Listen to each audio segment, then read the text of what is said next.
guys, in this video, I want to do something a bit different. Instead of talking about investing advice or mindset, I want to share with you my most cherished sports card story. And it's a big reason why I'm back into sports cards after over 20 years of being away and why I'm having so much fun. So welcome back. Now let's get to work. The year is 1997 and I'm 11 years old. I'm living in Tampa, Florida with my parents, listening to Third Eye Blind on the radio, and my friends are playing with their Tamagotchi pets, and I'm playing this new amazing game on Nintendo 64 called GoldenEye with Pierce Brosnan as James Bond. And there's no social media, it is just good old 90s fun. I remember it like it's yesterday and I miss those days. But growing up in Florida, especially Tampa, there's not too much to do, but sports cards was one of my favorite hobbies. And so on a Sunday morning, I remember begging and pleading my mom to take me to the local card shop, which was called First in Sports. And it was about 15 minutes away, a pretty decent sized sports card shop, all things considered. Thinking back, I was like, wow, this place was pretty big, but it was just a neighborhood card shop where I would go in and talk to the guy at the counter and look at all these amazing Jordan cards and Penny Hardaways and Shaq cards that I could never afford. Look at some of the older stuff, the Birds and the Magic Johnsons. And my mom, she's like, okay, I'll drop you off at First in Sports. I'll take you there for an hour and I'll go and get my hair done, or I don't know what she did that day, but I remember she took me there, and before I went to the card shop, I grabbed my Beckett guide, because that's what I use to understand the values of cards, and then I can go in and see if the cards were priced appropriately or if there was any deals around. And so the first thing I would do when I walked into First in Sports is I would look at their dollar bins, and that was the fun part to me. That was the scavenge. That was the hunt.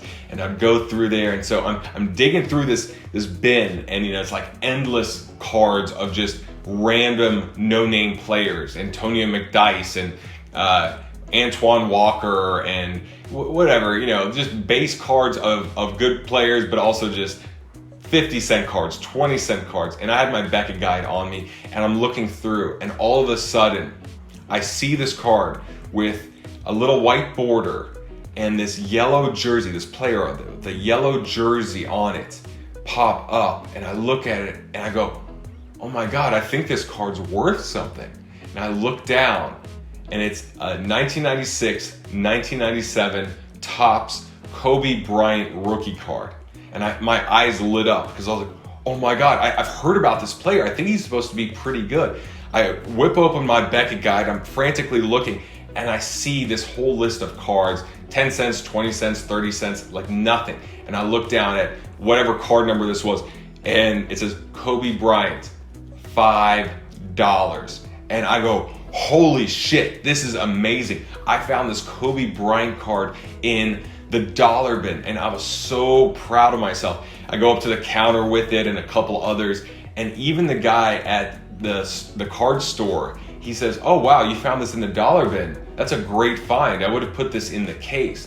And I remember feeling so proud about the find. It wasn't about the money, it wasn't about anything else, but it was about the scavenge. It was being a kid, but being able to find a little deal, and that was my fun. And so now, all these years later, I look at Kobe cards and I feel something. Here living in LA, Kobe is far more than a basketball player. His murals are everywhere. They just put up a billboard of him. I gotta figure out where exactly, but it was just announced, a billboard went up.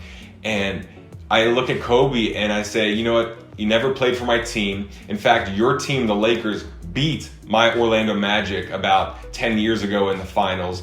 But at the same time, I remember that experience of finding your rookie card, that was underpriced. It was a $5 card in a dollar bin, and being so excited about that scavenge and that investment and everything that clicked, that I was so excited to get back in and start collecting Kobe Bryant cards. And so that's my story. And to end it off with a nice little ribbon, I just registered a business for my sports card investments recently here in California.